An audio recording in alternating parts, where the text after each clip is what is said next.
Pelo sinal da Santa Cruz, livra-nos Deus, nosso Senhor, dos nossos inimigos. Em nome do Pai, do Filho e do Espírito Santo. Sob a poderosa intercessão de Nossa Senhora, de São José, dos nossos anjos da guarda, nossos protetores e guardiões, nós pedimos a Deus que sejamos iluminados nesta hora de estudo acerca da Palavra de Deus, para que ela nos instrua, nos ajude no nosso crescimento de fé, na nossa vida espiritual, para cada vez mais nos unirmos a Deus e amarmos a nosso Senhor Jesus Cristo. Santo anjo do Senhor, meu zeloso e guardador, se a ti me confiou a piedade divina, sempre me rege, me guarda, me governa, me ilumina. Amém. Nossa Senhora, Rainha dos Anjos, São José, Santa Teresinha do Menino Jesus, em nome do Pai, e do Filho, e do Espírito Santo.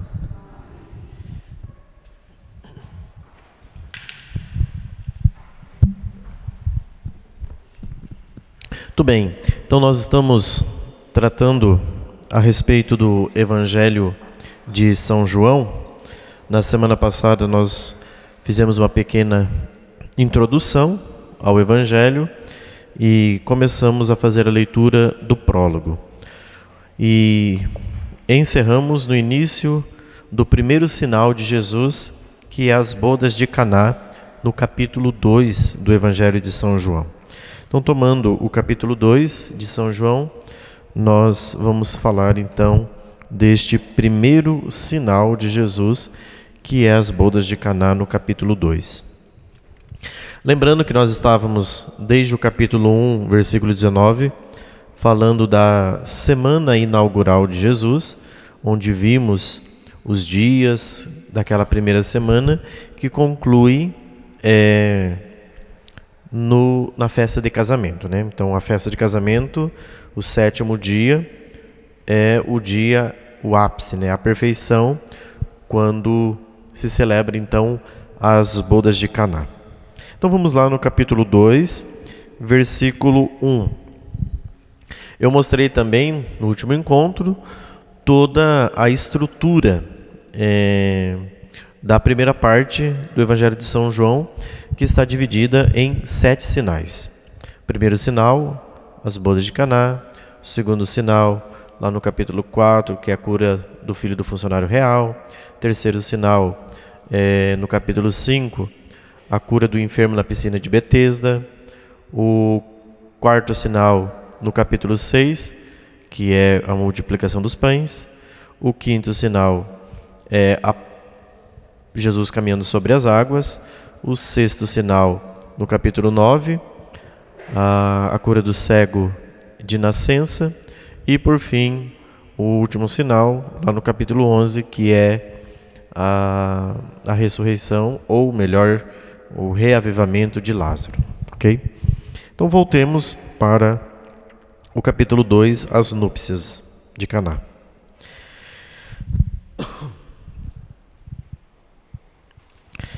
Vamos começar. No terceiro dia, houve um casamento em Caná da Galileia. A mãe de Jesus estava lá. Então aqui existe um aspecto interessante.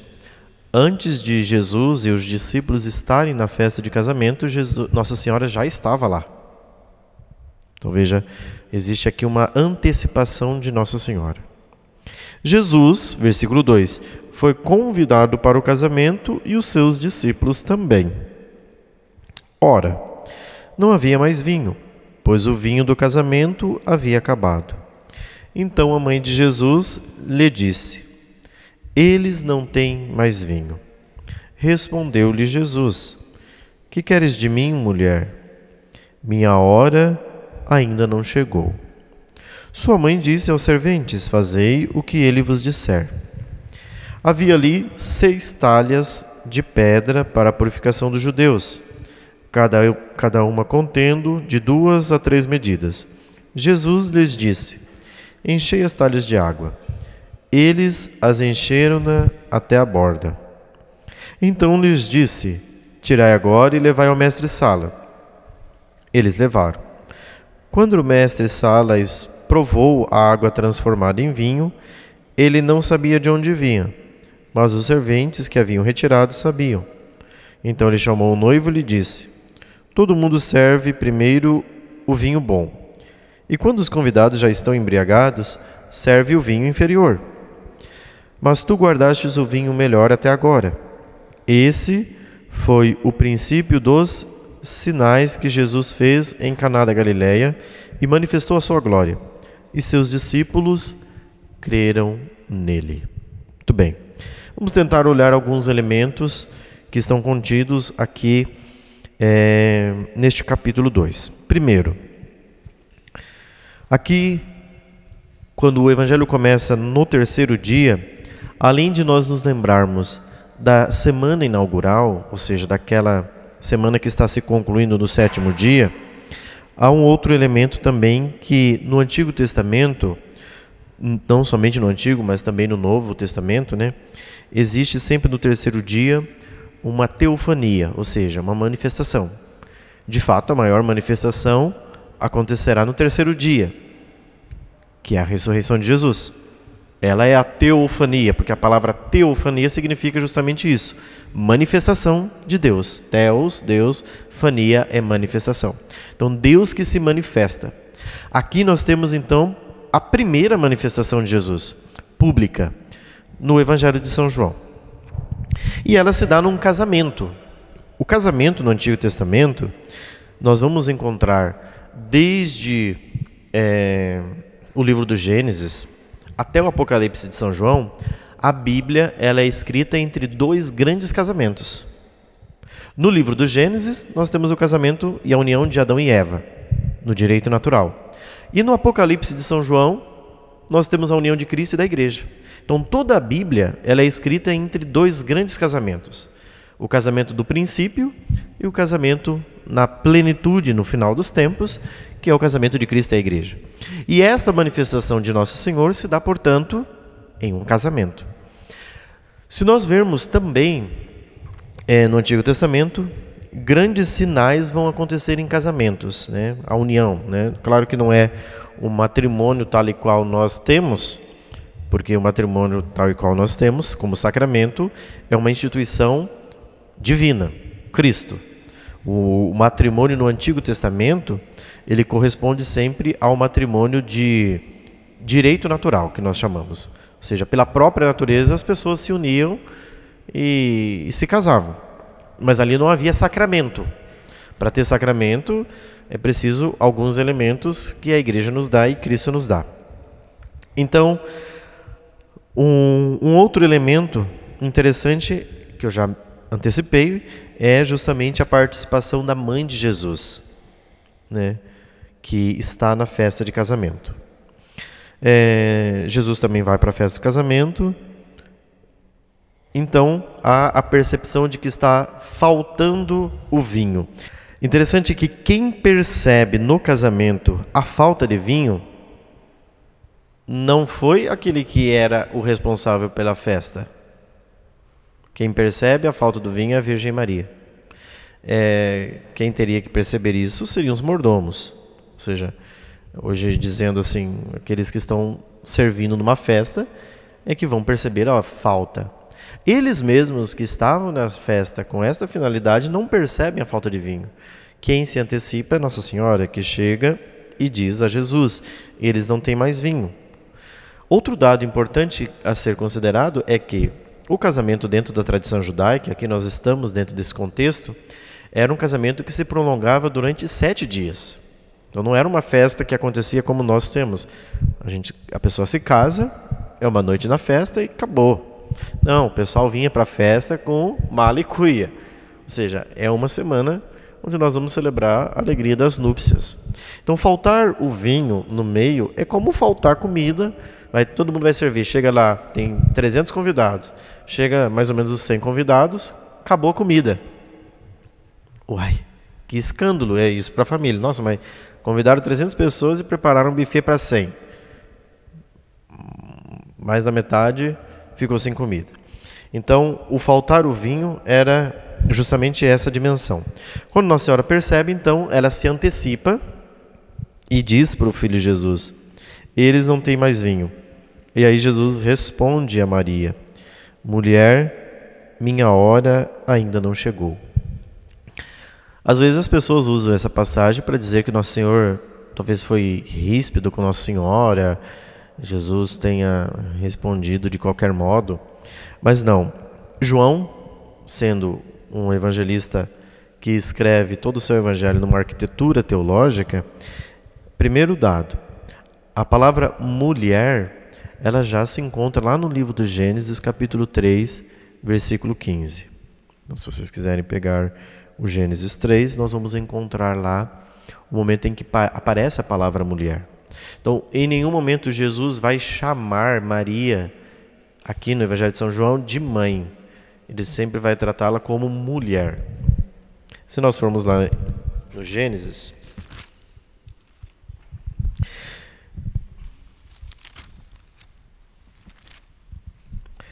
então nós encontramos lá, capítulo 3, versículo 15. Depois do pecado original. Porém, hostilidade entre ti e a mulher, entre a tua linhagem e a linhagem dela.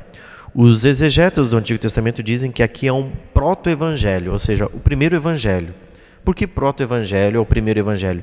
Porque aqui aparece, já logo depois do pecado, o primeiro anúncio da salvação.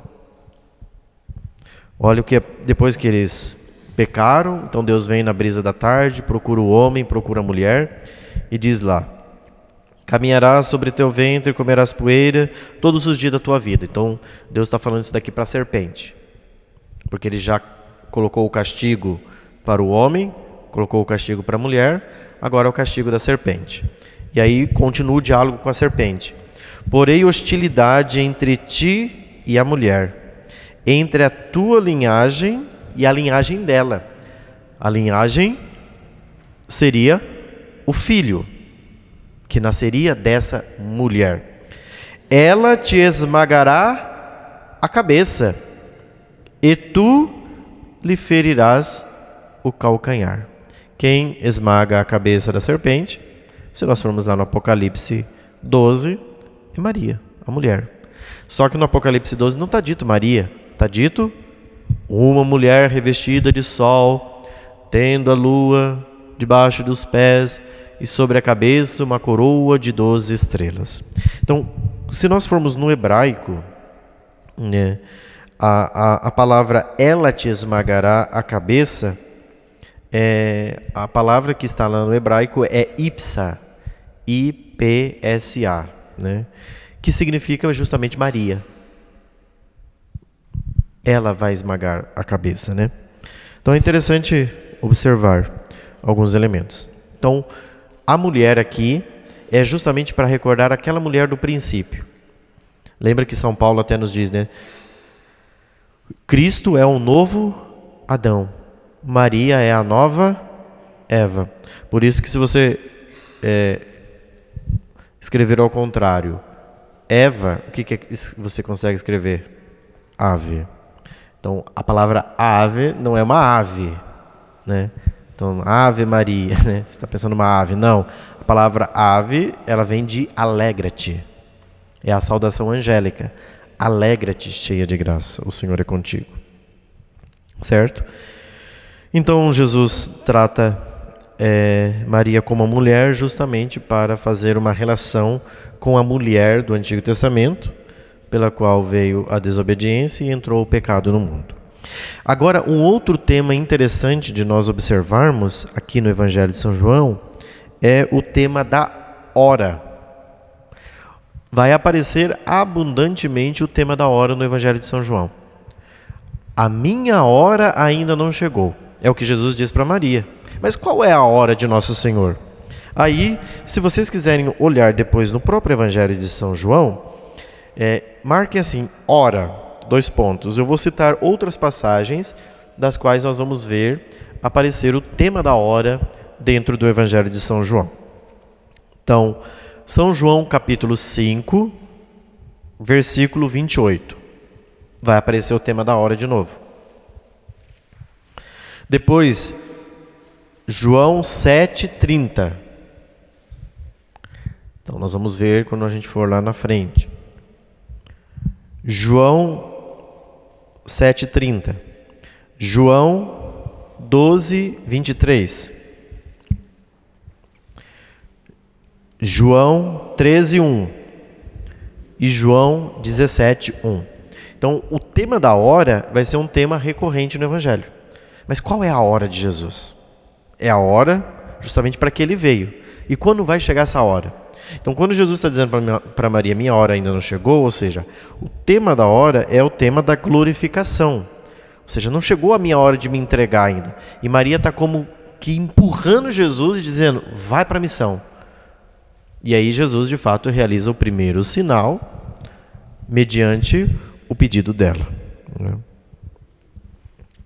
Então, depois, vocês poderão circular todas as vezes que aparecer hora em São João. Circula, pode fazer com uma cor diferente, para a gente ter presente que esse tema é um tema importante e o evangelista ressalta por muitas vezes. Sua mãe disse aos serventes, fazei o que ele vos disser. Então, faça tudo o que ele disser. E aqui Maria fecha a boca, não fala mais nada. É a última palavra de Nossa Senhora aqui. Faça o que ele vos disser. Ela não vai falar absolutamente mais nada no Evangelho de São João. Calou-se. Ela vai ter uma menção a respeito dela lá no capítulo 19, na cruz, mas vai ser Jesus falando com São João e dizendo, eis aí a tua mãe, eis aí o teu filho. Pronto, acabou. Mas ela não vai falar mais nada. Então veja, ela intervém no casamento, eles não têm mais vinho, está faltando vinho.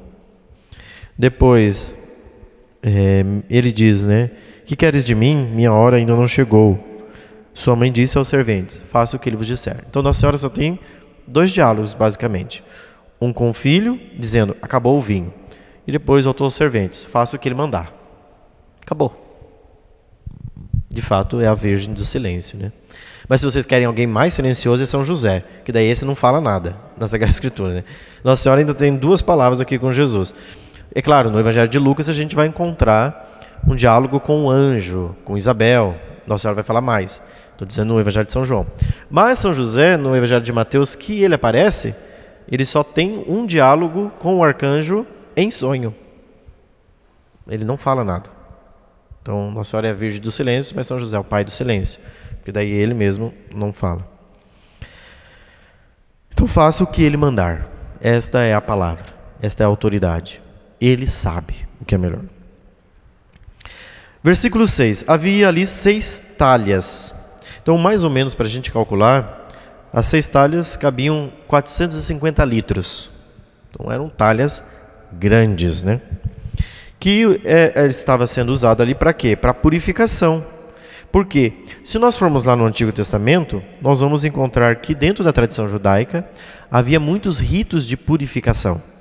Então, tudo era preciso lavar, se purificar. Lembra que a gente ouve alguns evangelhos, como que os teus discípulos estão comendo sem ter lavado as mãos, né?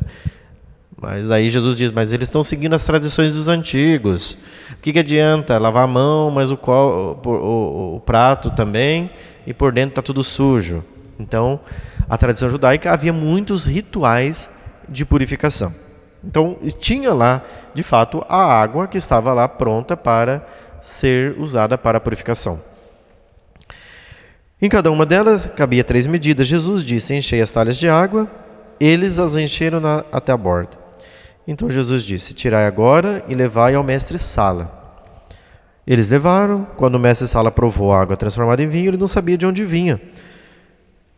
Mas o sabiam os serventes que haviam retirado a água.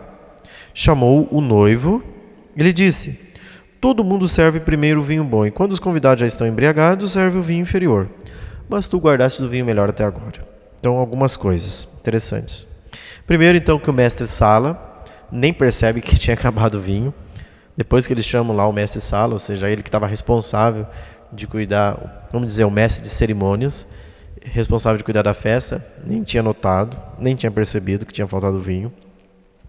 Um segundo elemento interessante é que nesse casamento não aparece a noiva.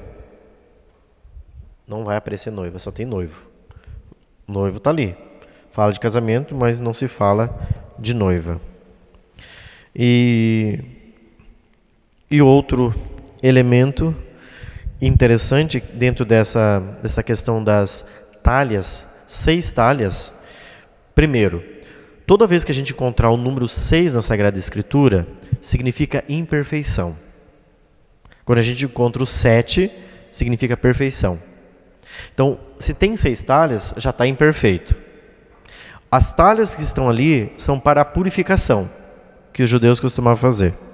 E o que simboliza essas 6 talhas? Simbolizam as 6 festas judaicas, que na tradição do Antigo Testamento também estava presente. Ou seja, o que Jesus está dizendo? Que a tradição judaica já está sem vida. Agora, ele é, por excelência, o noivo que vem para dar vida, que vem dar para alegria para o casamento de todos nós. Porque sem ele, a festa não tem sentido, não tem casamento. Então, depois nós vamos ver essas festas na própria Sagrada Escritura.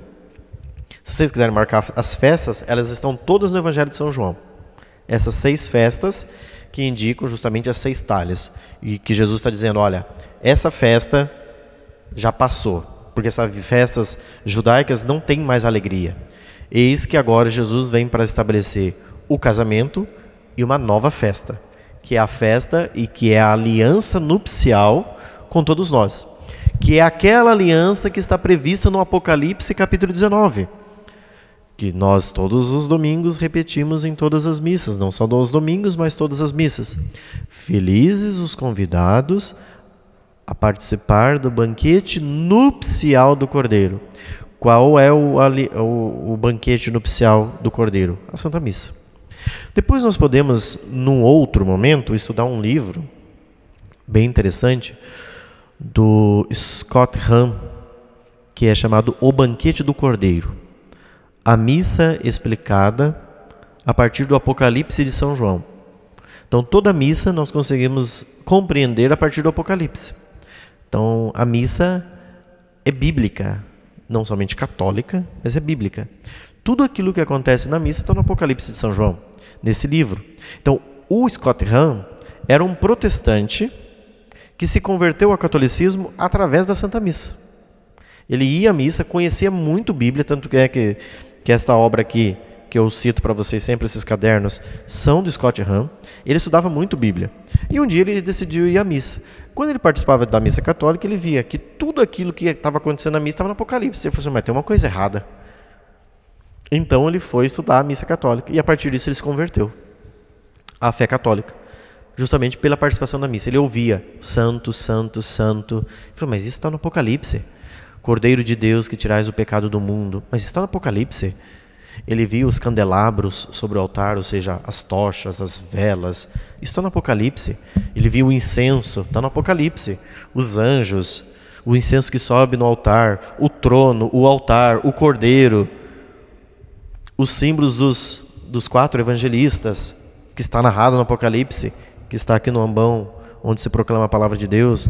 O símbolo do cordeiro sacrificado, imolado, mas que está de pé diante do trono do Senhor. Então isso fez com que o Scott Hahn se convertesse à fé católica. Então ele escreveu esse livro, O Banquete do Cordeiro, para explicar a Santa Missa.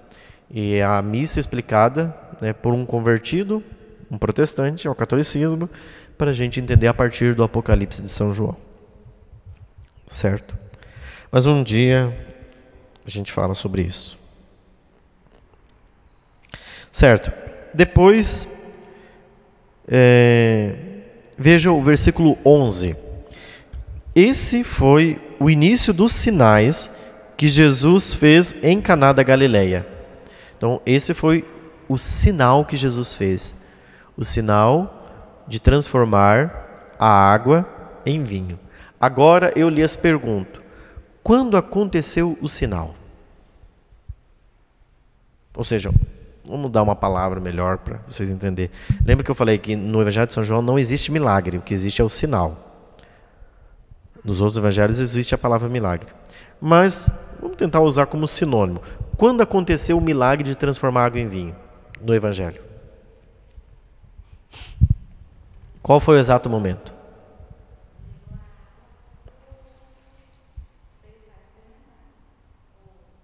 Comece sala. O que mais? O milagre, ou o sinal, melhor dizendo, acontece através de uma coisa.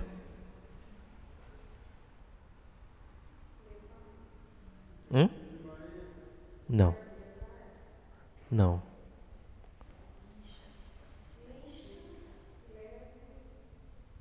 Tá, mas tudo isso se faz por meio de uma única coisa. A obediência.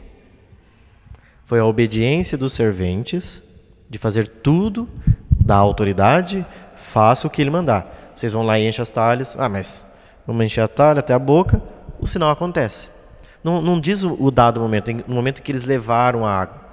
Diz apenas que eles obedeceram, quando ele chegou lá, a água estava transformada em vinho. Então, o sinal acontece através da obediência.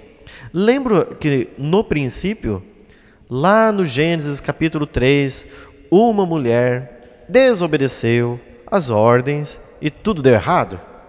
Agora aqui na plenitude dos tempos, uma mulher diz, faça o que ele mandar, o homem.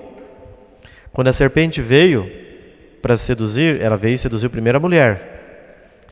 Seduziu a mulher foi seduzir o homem, os dois incorreram no pecado. Agora, uma mulher diz, obedeça ele. O filho vem e diz, eles vão e fazem, o sinal acontece. Então é justamente para combater a desobediência dos nossos primeiros pais, agora vem a obediência. Por isso que a obediência é a virtude mais difícil de ser alcançada. Humildade é difícil, mas obedecer é mais difícil ainda. Porque nenhum de nós gostamos de obedecer. Todos nós obedecemos, mas temos uma rebelião dentro de nós. Mas não queria que fosse assim. Não é verdade? Então, essa rebelião que existe dentro de nós precisamos curar com aquela que é serva da obediência e com aquele que é o servo dos servos, Cristo, né? Obediente. Por quê? Porque agora tem um vinho novo. O vinho na Sagrada Escritura é sempre símbolo da alegria, vida nova. Então é Cristo quem nos dá o vinho bom, a vida nova. Então a manifestação do sinal, vejam, esse sinal acontece em Caná da Galileia, como também o segundo sinal vai acontecer em Caná da Galileia. Os outros não acontecerão, nós vamos ver adiante. E manifestou sua glória, e seus discípulos creram nele. Veja, o que o sinal faz? O sinal está ali para gerar a fé dos discípulos. Então, o sinal em si, todo sinal de Jesus deve gerar fé.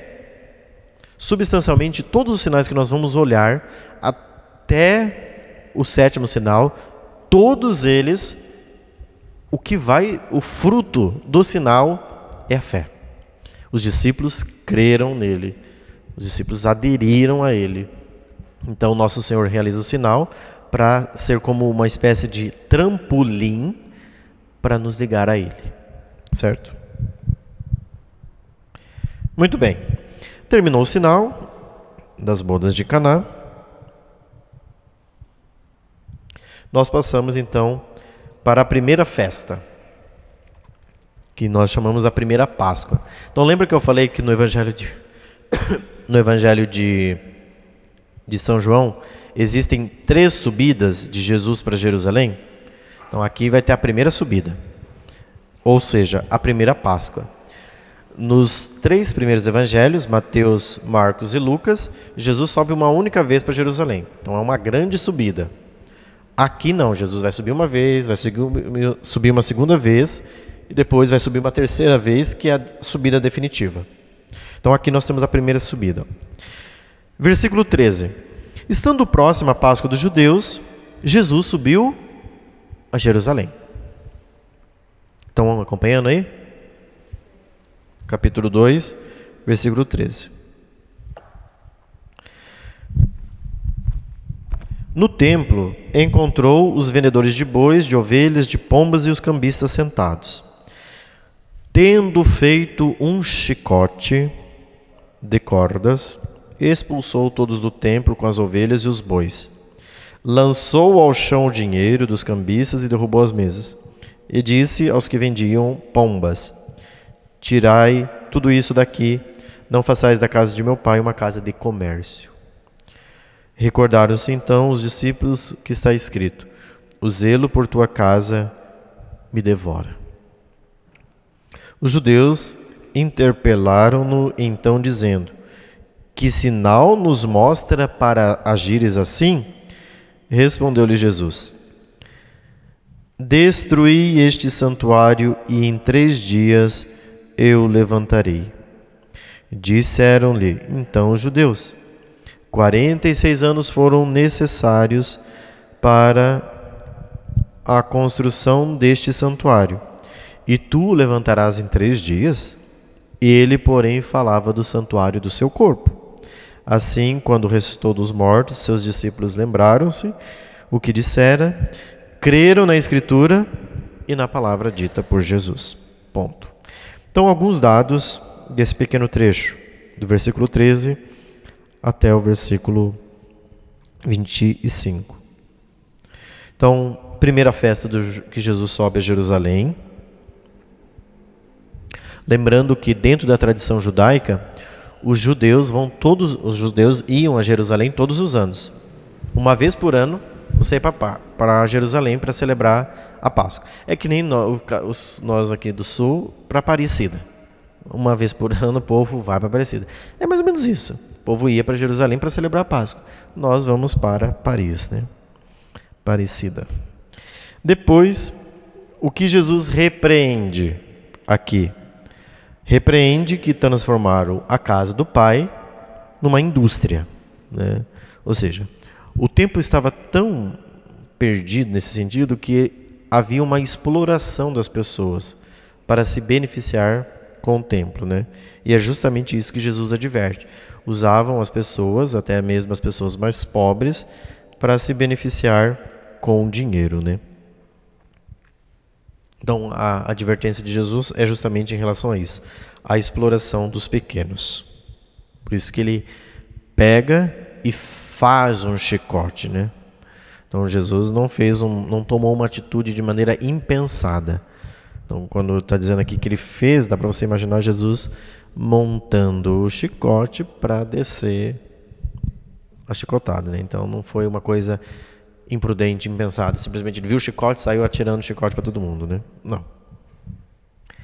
Depois ele fala, claro, aqui da destruição do templo, né? Mas que ele está falando em relação ao seu corpo, sobre a sua ressurreição. Certo. Depois aqui, no versículo 23, fala sobre a estadia de Jesus em Jerusalém, né? Que ele permaneceu alguns dias ali para a festa. Vem o capítulo 3. Todo o capítulo 3 vai ser o encontro de Jesus com Nicodemos. O capítulo 4 é o encontro de Jesus com a samaritana. Então, há 2 elementos interessantes aqui. No capítulo 3, no encontro de Jesus com Nicodemos, nós temos o encontro de Jesus com um judeu. No capítulo 4, no encontro com a samaritana, Jesus está se encontrando com uma pessoa que não é judeu, um samaritano. E há um conflito no Antigo Testamento entre judeus e samaritanos. Então Jesus vem aqui, encontra-se com um judeu chamado Nicodemos, e depois nós vamos ter um encontro com a samaritana. Vamos olhar então primeiro encontro com Nicodemos. Havia entre os fariseus um homem chamado Nicodemos, um notável entre os judeus. Versículo 2. À noite ele veio encontrar Jesus e disse. É interessante porque no Evangelho de São João existe esta questão de uma certa oposição entre luz, trevas, dia e noite. Você vai ver sempre nos escritos de João. Quando ele vai à noite procurar Jesus, o que Nicodemos está fazendo? Nicodemos não quer se comprometer, porque ele é judeu. Então deixa eu procurar Jesus de noite, porque ninguém vai ficar sabendo que eu fui procurar Jesus. Então ele não quer se comprometer, ou seja, não quer colocar-se em risco, né? É muito aquilo, gente, o medo, a incerteza, a insegurança, né? É o desconhecido. Então, a noite é sempre símbolo disto, né? O desconhecimento, a incerteza, a insegurança. Você não tem a mesma clareza durante a noite como você tem durante o dia. Nem sabe, tempo, vai chover, não vai. Você vê uns relâmpagos no céu, mas há essa incerteza, essa insegurança. Então Nicodemos diz: Rabi, sabemos que vens de Deus como mestre, pois ninguém pode fazer os sinais. Veja como que aparece a questão dos sinais. Ninguém faz sinais como o Senhor.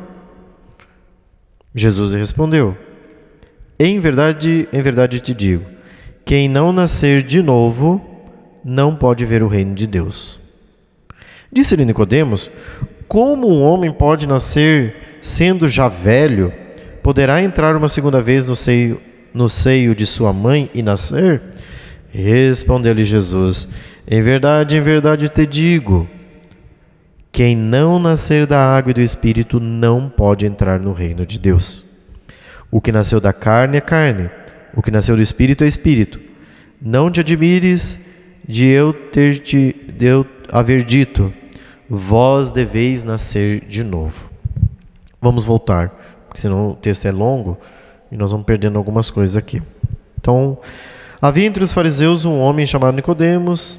À noite, já falei: Rabi, sabemos que vem da parte de Deus, pois ninguém pode fazer os sinais. Então, Jesus disse: em verdade vos digo, quem não nascer de novo. Uma melhor tradução é nascer do alto, né? Ou nascer de cima. Então, o que Jesus está falando? Nicodemos não está entendendo o que ele está falando. Jesus está falando da necessidade da mudança do coração. Enquanto Nicodemos está entendendo para Jesus que é preciso entrar na barriga da mãe e nascer de novo. Jesus não está falando disso. Nicodemos está entendendo tudo errado. Então, o que Jesus está falando? Você precisa mudar de coração. Ou seja, você está numa crença muito estreita ainda, Nicodemos, dos milagres, dos sinais. É preciso se converter, é preciso nascer do alto, é preciso ter uma vida nova. Porque senão você não vai ver o reino de Deus. Então, o nascer de novo aqui de Jesus é ser gerado numa nova vida. Você precisa de uma nova vida. Essa vida sua aí está velha. Venha para uma vida nova. É aquilo que depois São Paulo vai trabalhar no grego, a metanoia ou metanoia, né? Que é mudança de mentalidade, a conversão. A conversão é uma mudança de mentalidade. Você pensa de um jeito, a partir de agora você passa a pensar de outro jeito. Ou seja, é uma mudança de direção. Eu estou indo nessa direção, eu mudo para essa direção e vou para esta. Isso é a metanoia, isso é nascer do alto, isso é a conversão pela qual deve passar o coração. Aí Nicodemos diz, Jesus diz, né? Em verdade eu te digo. Então Jesus é bem pessoal para Nicodemos. Eu te digo, Nicodemos, quem não nascer da água e do Espírito não pode ver o reino de Deus. Então Jesus coloca aqui claramente o batismo como uma entrada para a vida cristã. É preciso nascer da água e do Espírito. Se você não nascer da água e do Espírito, você não verá o reino de Deus. Ou seja, é preciso você ser gerado na vida cristã. Você ser gerado na água, ou seja, nas fontes batismais, através da graça do Espírito Santo, para você nascer de novo. Aí continua, versículo 8. O vento sopra onde quer, e ouves o seu ruído, mas não sabes de onde vem, nem para onde vai. Assim acontece com todo aquele que nasceu do Espírito. Perguntou-lhe Nicodemos: como isso pode acontecer? Respondeu-lhe Jesus: és mestre em Israel e ignora essas coisas? Olha, Jesus ainda é sarcástico, né? Porque Nicodemos, gente, ele era um homem instruído. Ele era mestre. Ele conhecia, né? Ele sendo judeu, ele sabe interpretar a lei. Aí Jesus usa de maneira debochada: olha, você é mestre e você não sabe? Né? Em verdade eu te digo. Jesus, de maneira pessoal, está falando com Nicodemos: falamos do que sabemos e damos testemunho do que vimos. Porém, não acolheis o nosso testemunho. Se não credes quando vos falo das coisas da terra, como crereis quando vos falar das coisas do céu? Se eu estou falando das coisas da terra, você não crê? Imagina se eu falar das coisas sobrenaturais. Ninguém subiu ao céu, a não ser aquele que desceu do céu, o Filho do Homem. Versículo 14. Como Moisés levantou a serpente no deserto, assim é necessário que seja levantado o Filho do Homem. Então, lembra daquele episódio lá que Moisés, no Antigo Testamento, levanta uma serpente porque as pessoas estavam sendo picadas e todo aquele que olhasse para a serpente que estava colocado na haste seria curado. Assim como Moisés levanta, o Filho do Homem vai ser levantado. E aonde Jesus vai ser levantado? Na cruz. Porque é da cruz que acontece a glorificação. A glória de Jesus é manifesta na cruz. Assim como Moisés levanta, no Antigo Testamento a serpente, Jesus também é levantado na cruz. Veja que o Evangelho tem dessas coisas. Às vezes a gente pensa que quando fala de serpente só está falando relacionado ao demônio, mas nem sempre. Porque aqui Moisés está fazendo uma associação de Jesus com a serpente. Porque às vezes a gente pensa que a serpente é sempre a imagem do mal, mas nem sempre. Nesse caso aqui, São João está usando o Antigo Testamento para falar da serpente que estava elevada lá como um sinal bom, porque quem olhasse para ela ficava curado. Assim também na plenitude dos tempos, quem olhar para Cristo, glorificado, receberá a vida. Versículo 16, aqui nós temos quase que o coração do Evangelho de São João. Pois Deus amou tanto o mundo, que entregou o seu Filho único, para que todo aquele que nele crer não pereça, mas tenha a vida eterna. Esse versículo, João, capítulo 3, versículo 16, é o coração do Evangelho. Deus enviou ao mundo o seu Filho único, Filho unigênito, para que todo aquele que nele crer não pereça, mas tenha a vida eterna. Muitas pessoas, acabam cantando aquela música, Deus enviou o seu Filho amado para morrer no meu lugar. Mas veja, não é isso que teologicamente o texto diz. O texto não diz isso. Deus enviou o seu Filho ao mundo para morrer no meu lugar. O que diz o texto? Deus amou tanto o mundo que entregou o seu Filho único para que todo aquele que nele crer não pereça, mas tenha a vida eterna. Então, teologicamente, aquela música que é mais cantada no tempo pascal, não está muito correta. Deus enviou seu Filho amado para morrer no meu lugar. Na cruz pagou por meus pecados, Porque ele vive, eu posso crer no amanhã. Ela não está correta teologicamente. Deus não enviou seu Filho para morrer no meu lugar. Deus enviou seu Filho ao mundo para que todo aquele que nele crer tenha a vida eterna. Então, o fato de crer nele é que nos dá a vida eterna. Crer no Filho, num Filho único. A adesão ao reino dos céus se dá por meio do quê? Da fé. Tanto é que São Marcos vai dizendo no capítulo 16 do Evangelho que quem crer e for batizado será salvo. Quem não crer já está condenado. Ele não diz que quem não for batizado, mas ele diz que quem não crer já está condenado, porque não acreditou no Filho do Homem. Então, o que faz com que a gente participe é a fé da vida divina. Por isso que eu insisto, fé, fé, fé é um pedido incessante, que não deve nunca se acabar. A gente deve sempre pedir fé, porque é isso que os evangelhos nos ensinam, gente. Que a gente deve aderir, a gente deve ter fé, mas a nossa fé é como Jesus é um pouco sarcástico aqui, com Nicodemos. Nossa, mas você não é tão sabido? Como que você não sabe do que eu estou falando? Já que você é o bambambam, Então, a gente precisa sempre conhecer, sempre pedir a fé. Versículo 17. Pois Deus não enviou o Filho ao mundo para julgar o mundo, mas para que o mundo seja salvo por ele. Quem nele crê não é julgado. Quem não crê já está julgado, porque não creu no nome do Filho único de Deus. Então, o que nos faz participar é crer no Filho eterno Jesus.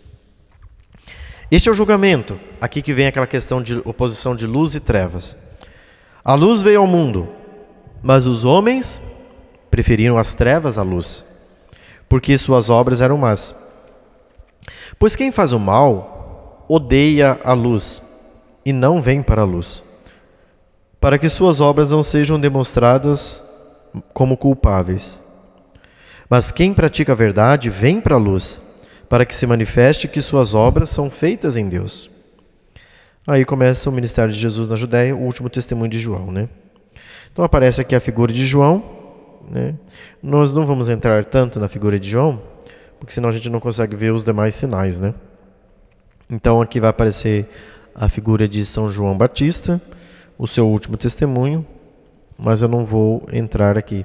Que é aquela parte que Jesus vai falar que João Batista vai dizer, né, que ele cresça e eu diminua. Então a gente vai encontrar isso também nos outros evangelhos sinóticos, né?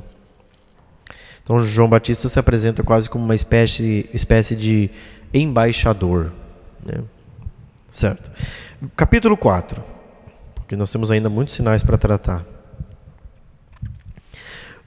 Então aqui nós estamos em oposição ao capítulo 3, o encontro de Jesus com uma samaritana.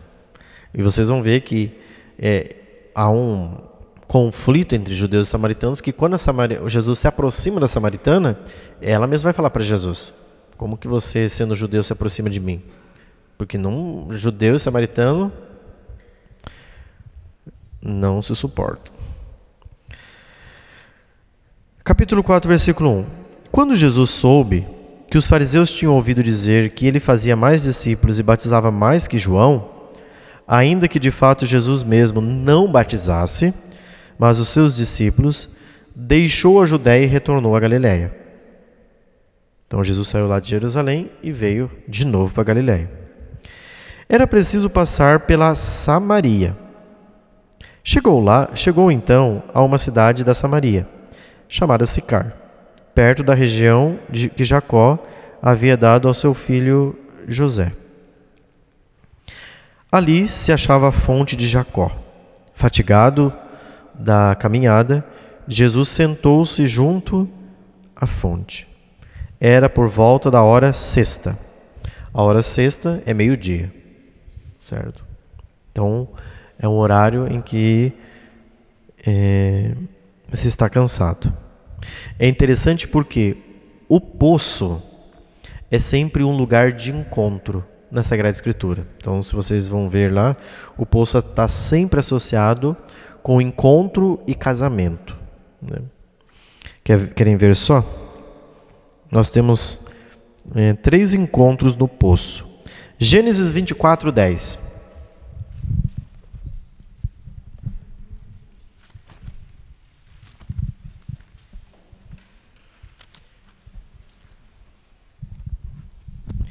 Gênesis 24, 10. Amém?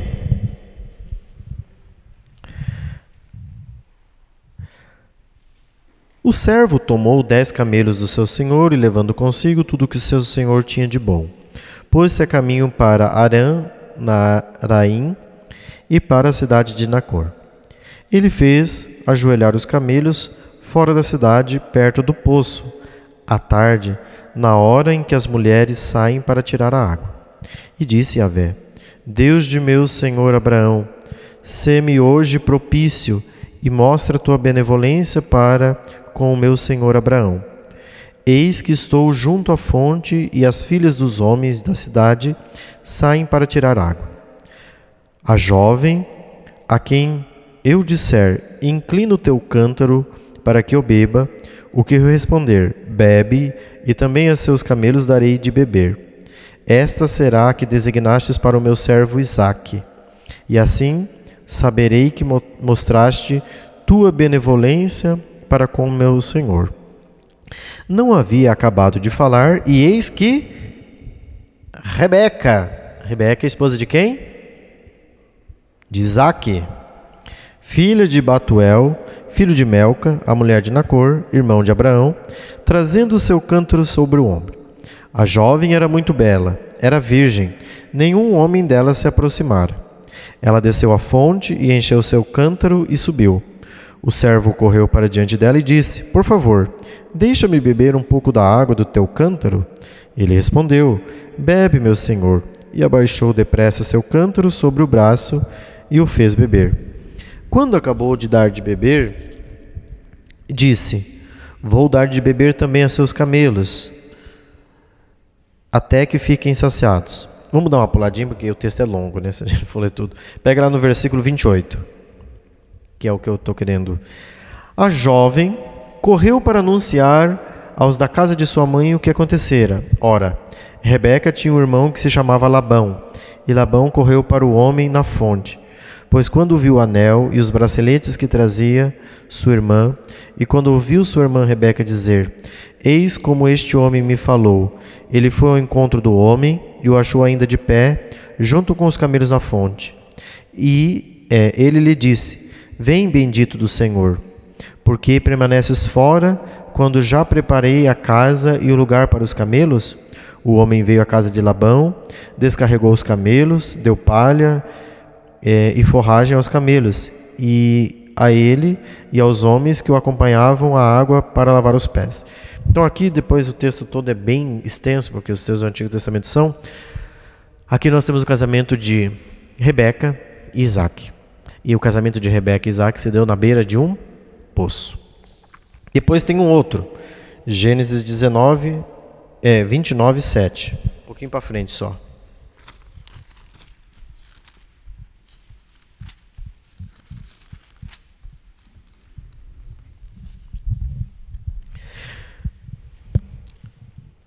De 29:7.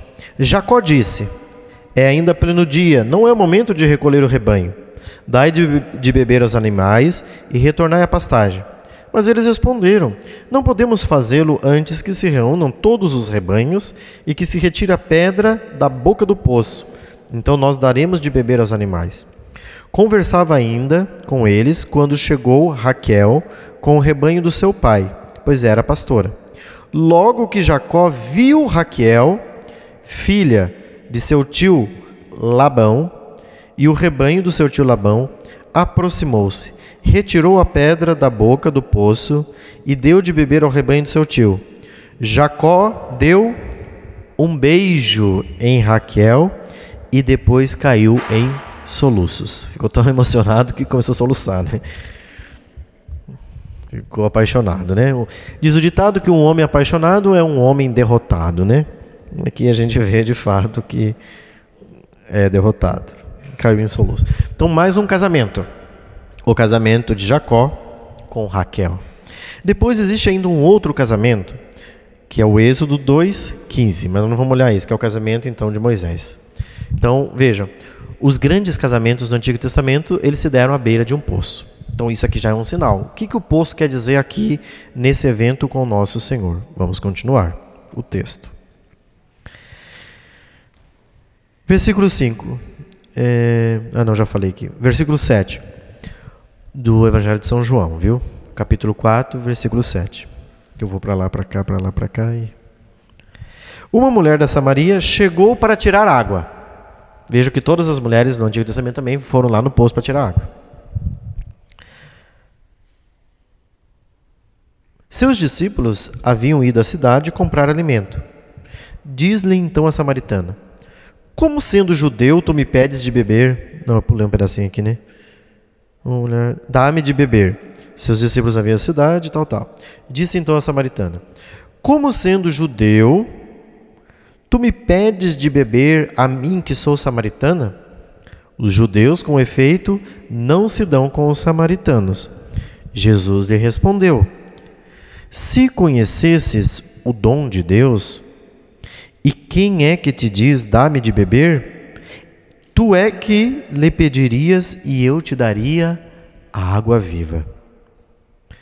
Ela lhe disse: Senhor, nem sequer tens vasilha e o poço é profundo. De onde, pois, tiras essa água viva? És porventura maior do que o nosso pai Jacó? Jacó, lembra lá no Antigo Testamento, encontrou sua esposa à beira de um poço. És maior que o nosso pai Jacó, que nos deu este poço do qual ele mesmo bebeu, assim como seus filhos e seus animais? Jesus lhe respondeu: aquele que bebe desta água terá sede novamente. Mas quem beber da água que eu lhe darei, nunca mais terá sede. Pois a água que eu lhe der, tornar-se-á nele fonte de água jorrando para a vida eterna. Disse-lhe a mulher: Senhor, dá-me dessa água, para que eu não tenha mais sede, nem tenha de vir aqui para tirá-la. Jesus disse: Vai, chama teu marido e volta aqui. A mulher respondeu: Não tenho marido. Jesus lhe disse: Falaste bem, não tens marido, pois tiveste 5 maridos, e o que tens agora não é teu marido. Nisso falastes a verdade. Disse-lhe a mulher: Senhor, vejo que és um profeta. Nossos pais adoraram nesta montanha, mas vós dizeis que é em Jerusalém que está o lugar onde é preciso adorar. Jesus lhe disse: Acredita-me, mulher, vem a hora. Apareceu a hora. Tema da hora. Em que nem nesta montanha, nem em Jerusalém adorareis o Pai. Vós adorais o que não conheceis. Nós adoramos o que conhecemos. Ou seja, vocês estão adorando o que vocês não conhecem. Vocês não conhecem Deus. Eu adoro o que eu conheço. Porque a salvação vem dos judeus. Mas vem a hora, e agora, em que os verdadeiros adoradores adorarão o Pai em espírito e em verdade. Pois tais são os adoradores que o Pai procura. Deus é espírito, e aqueles que o adoram devem adorá-lo em espírito e em verdade.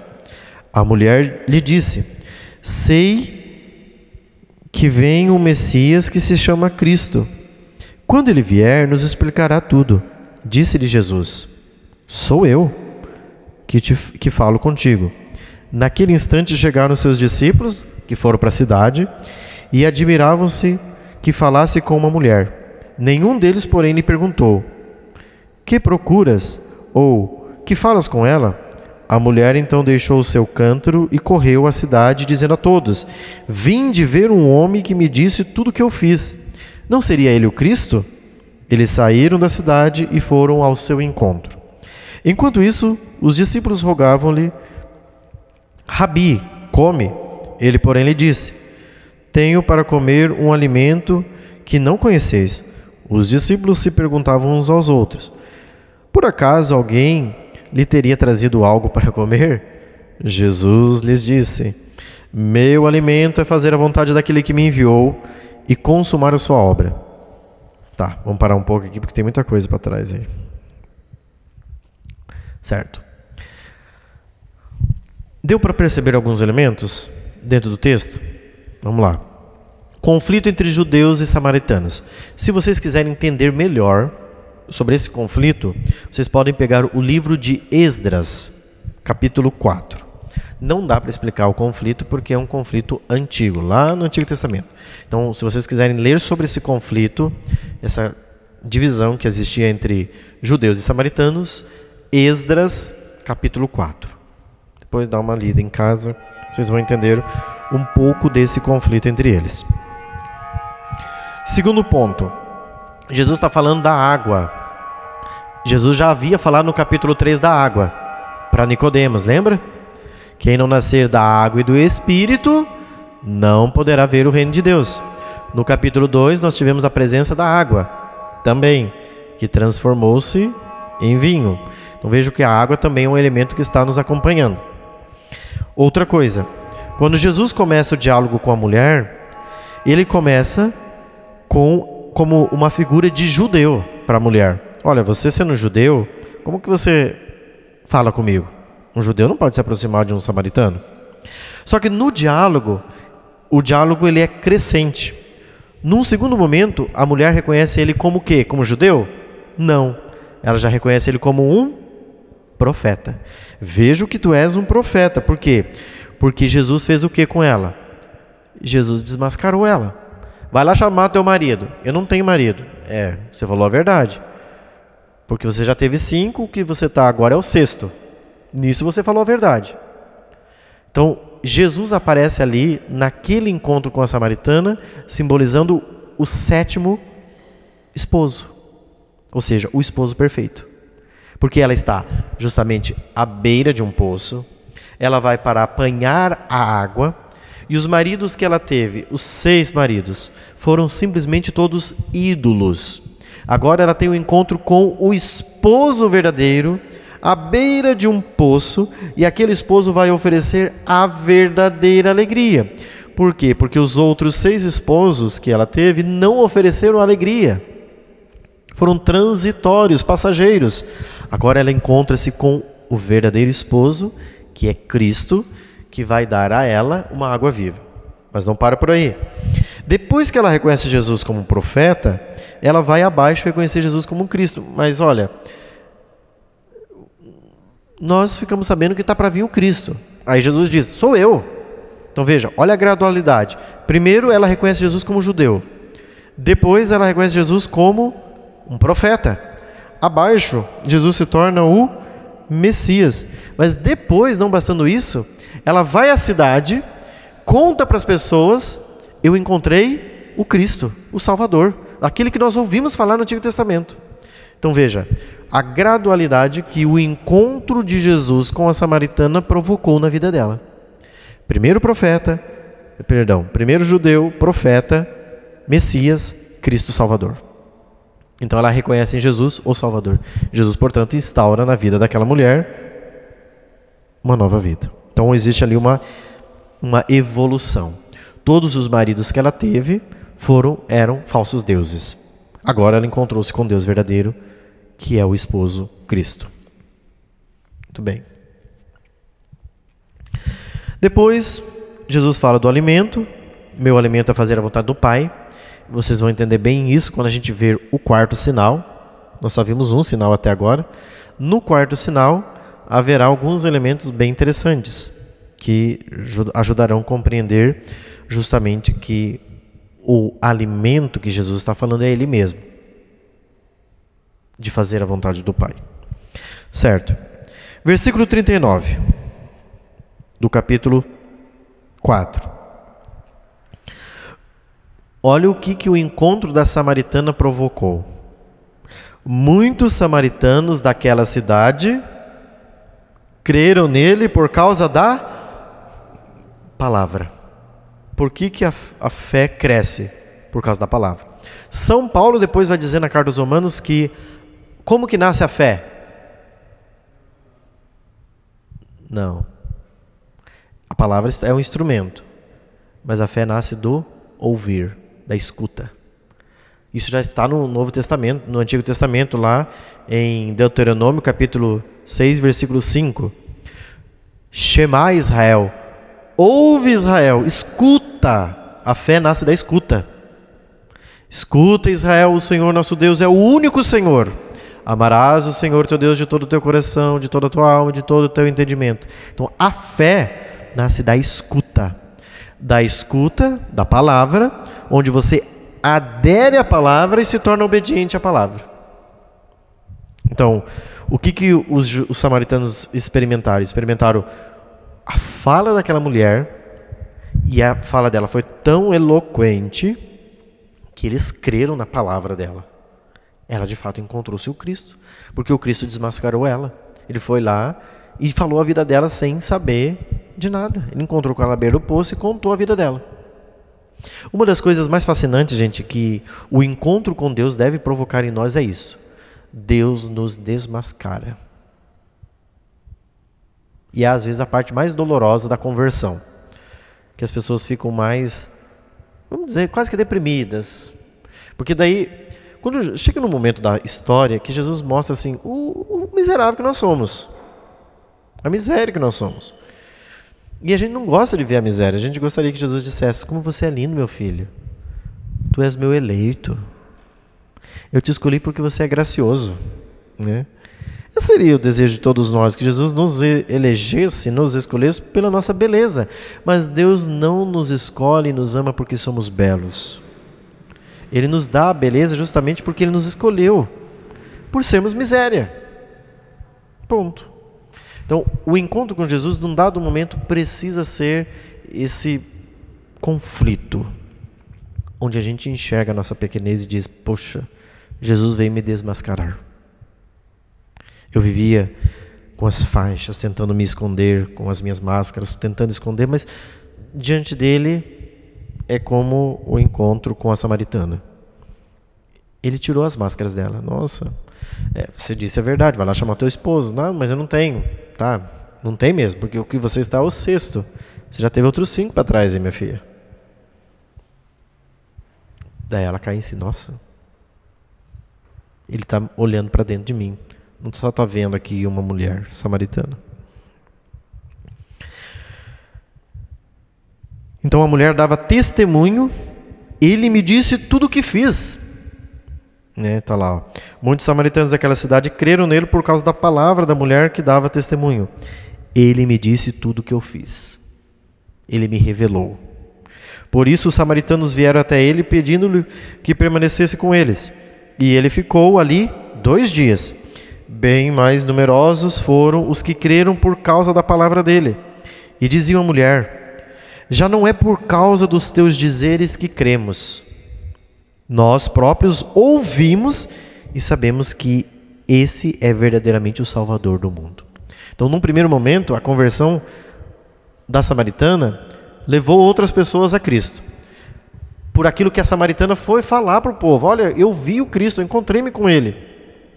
Mas agora já não é mais, porque eles encontraram Cristo e agora não precisamos mais da samaritana.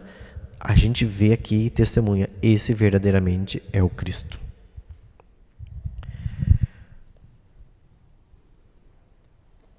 Versículo 43. Depois daqueles 2 dias, ele partiu de lá para a Galiléia. O próprio Jesus havia testemunhado que o profeta não é honrado em sua pátria. Quando, pois, ele chegou a Galiléia, os galileus receberam, tendo visto tudo o que fizeram em Jerusalém por ocasião da festa. Lembra que ele subiu em Jerusalém, capítulo 2, versículo 13? Pois também eles tinham ido à festa. Então Jesus subiu para Jerusalém, agora ele está voltando à festa. E quando ele vem voltando à festa, ele vai fazendo as coisas acontecerem. Quando ele chega de volta a Galiléia, versículo 46, ele voltou novamente a Caná da Galiléia. Então ele vai para Caná. O que ele fez em Caná?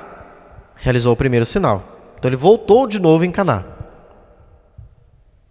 Havia um funcionário real cujo filho se achava doente em Cafarnaum.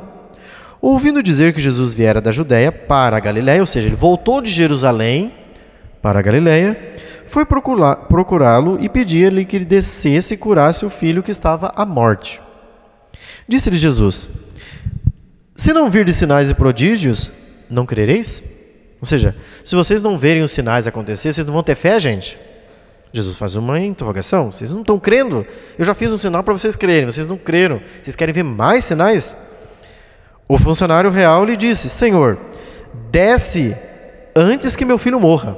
Olha a autoridade do funcionário, ele diz: desce antes que meu filho morra. Disse-lhe Jesus: vai, teu filho vive. O homem creu na palavra de Jesus. Ele creu e partiu. Ele já descia quando os seus servos vieram ao seu encontro, dizendo que seu filho vivia. Perguntou então a que horas ele se sentira melhor. Ele lhes disse: ontem, à hora 7ª, a febre baixou. Então o pai reconheceu precisamente ser aquela hora em que Jesus dissera: teu filho vive, creu, e todos de sua casa creram. Foi esse o segundo sinal que Jesus fez ao voltar da Judéia para a Galiléia. Ponto. Aonde aconteceu o sinal? Jesus nem lá foi, na festa de casamento, pelo menos estava lá. O sinal aconteceu pela fé. Mais uma vez a obediência. Jesus disse o quê? Vai, teu filho vive. Ele obedeceu, creu, voltou para casa e o filho estava vivo. Pronto. Mas Senhor, eu quero que o Senhor vá lá. Que o Senhor faça lá um negócio diferenciado, né? E vai acontecer. Não. Vai, teu filho vive. Ele creu na palavra, porque Jesus disse, na autoridade daquele que fala, é o Filho de Deus, então o sinal aconteceu. E aconteceu o segundo sinal. E aconteceu precisamente naquela hora. O tema da hora. Lembra que eu falei? No primeiro sinal já apareceu. Minha hora ainda não chegou. Naquela hora que Jesus disse, ele está curado, de fato o sinal aconteceu. Foi precisamente naquela hora. Então esse é o segundo sinal. Bem pequenininho, né? Não tem nem muita coisa para falar. Mas é a cura do filho do funcionário real. Interessante. Capítulo 3 nós falamos dos judeus. No capítulo 4 nós falamos dos samaritanos que se separaram da tradição judaica, porque houve uma briga lá no conflito de Esdras. Agora, quem Jesus cura? Ou melhor, realiza o sinal? O filho de um funcionário real, ou seja, um pagão. Agora Jesus está realizando o sinal para um pagão, porque ele é filho do funcionário real, então estava lá entre as autoridades romanas. Capítulo 5. Aqui nós temos o terceiro sinal. Nós já vamos um pouco com a hora quase adiantada, mas dá para ver o terceiro sinal. Aqui nós temos o terceiro sinal. Só que esse sinal vai acontecer em Jerusalém. Os dois primeiros sinais aconteceram em Caná da Galileia. Então nós vamos ver que esse sinal vai acontecer em Jerusalém. Capítulo 5, versículo 1. Depois disso, por ocasião de uma das festas dos judeus, lembra que das bodas de Caná eu falei das 6 festas dos judeus? Aqui está uma das festas. Já tivemos uma lá no capítulo 2, versículo 13, que é a Páscoa. Agora aqui é uma outra festa dos judeus. Jesus subiu a Jerusalém. Então vai Jesus para Jerusalém de novo. Segunda subida. Existe em Jerusalém 5 pórticos. Sob esses pórticos, deitados pelo chão, numerosos doentes, cegos, coxos, paralíticos ficavam esperando o borbulhar da água. Mais uma vez aparece a água aqui. Já vimos no capítulo 3, 4, 5. Porque o anjo do Senhor se levava de vez em quando na piscina e agitava a água. O primeiro então que aí entrasse, depois que a água fora agitada, ficava curado de qualquer doença. Encontrava-se aí um homem doente, havia 38 anos. Jesus, vendo-o deitado e sabendo que já estava assim havia muito tempo, perguntou-lhe. Que pergunta, né, gente? Olha a pergunta. É até engraçado, né? Ué. Queres ficar curado? Se o cara está ali, pronto para receber justamente isso, Jesus vai e pergunta para ele: queres ficar curado? Respondeu-lhe o enfermo: Senhor, não tenho quem me jogue na piscina quando a água é agitada. Ao chegar, outro já desceu antes de mim. Disse-lhe Jesus: levanta-te, toma o teu leito e anda. Imediatamente o homem ficou curado, tomou o leito e se pôs a andar. Vou parar por aqui porque tem algumas coisas para serem vistas aqui. Já disse, né, a água presente lá nas bodas de Caná. Também Jesus está realizando este sinal, terceiro sinal, mostrando que dentro desta tradição do povo de Israel, existe ali uma geração enferma. Porque o número 40 na Bíblia sempre significa o quê? O tempo de uma geração. Por isso que o povo demorou 40 anos para entrar na terra, e não foi a mesma geração que saiu lá do Egito, não foi a mesma que entrou na terra prometida. Não foi a mesma geração. Morreram. Quem entrou foi Moisés? Não, foi Josué que entrou. Então, não foi a mesma geração. Então, o prazo de 38 anos indica o quê? Uma geração enferma, uma geração que está doente. Mas aquele homem, a cura dele acontece por meio do quê? Da palavra. Mais uma vez é a palavra. Levanta-te, tome o teu leito e anda. Só que o problema é que Jesus fez isso quando? Dia de sábado. Eita, Jesus. Os judeus, por isso, disseram ao homem curado: é sábado e não te é permitido carregar o leito. Na tradição, dentro dos 613 preceitos, está lá: não pode carregar leito, não pode carregar nada no dia de sábado. Olha que loucura que estava isso aí. Ele respondeu: aquele que me curou disse: toma teu leito e anda. Eles perguntaram: quem foi o homem que te disse? Jesus havia desaparecido, pois havia uma multidão naquele lugar. Depois disso, Jesus o encontrou no templo e ele disse: eis que estás curado, não peques mais, para que não te suceda algo ainda pior. O homem saiu e informou aos judeus que fora Jesus que o havia curado. Por isso, os judeus perseguiam Jesus, porque fazia tais coisas em dia de sábado. Mas Jesus lhe respondeu: meu Pai trabalha até agora e eu também. Então os judeus com mais empenho procuravam matá-lo, pois além de violar o sábado, ele dizia ser Deus, seu próprio Pai, fazendo-se igual a Deus. Então Jesus cometeu 2 pecados aqui. Além de violar o sábado, ele dizia que ainda era Deus. Aí, para o judeu, tinha mais motivo de ter razões para matá-lo. Então temos aqui 2 crimes cometidos por Jesus. Então aqui Jesus vai começar um discurso sobre a obra do Filho, que é ele, né? Então ele vai dar um testemunho da sua vida. Por isso que nós vamos parar por aqui, porque aqui é extenso, do versículo 19 até o versículo 47, quando Jesus vai fazer todo um discurso sobre a obra do Filho. Depois ele vai falar do testemunho da sua vida, e vai concluir lá com a condenação que ele vai sofrer, certo?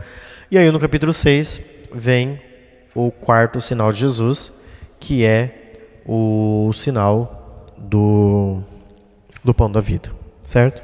Então nós encerramos por aqui, já conseguimos dar uma boa avançada, mas de fato os sinais são muito cheios, muito completos, tem muita coisa, e ainda que eu estou passando por cima de muita coisa, mas só para a gente ir fazendo uma pincelada e poder olhar atentamente ao Santo Evangelho. Vamos agradecer a Deus esse encontro, esta oportunidade de estudo. Ave Maria, cheia de graça, o Senhor é convosco. Vós entre as mulheres, e bendito é o fruto do vosso ventre, Jesus. Santa Maria, Mãe de Deus, rogai por nós, pecadores, agora e na hora de nossa morte. Amém. Nossa Senhora, Rainha dos Anjos, o Senhor esteja convosco. Por intercessão da bem-aventurada Virgem Maria, abençoe-vos o Deus Todo-Poderoso, Pai e Filho e Espírito Santo. Amém. Até a próxima semana e Deus abençoe a todos.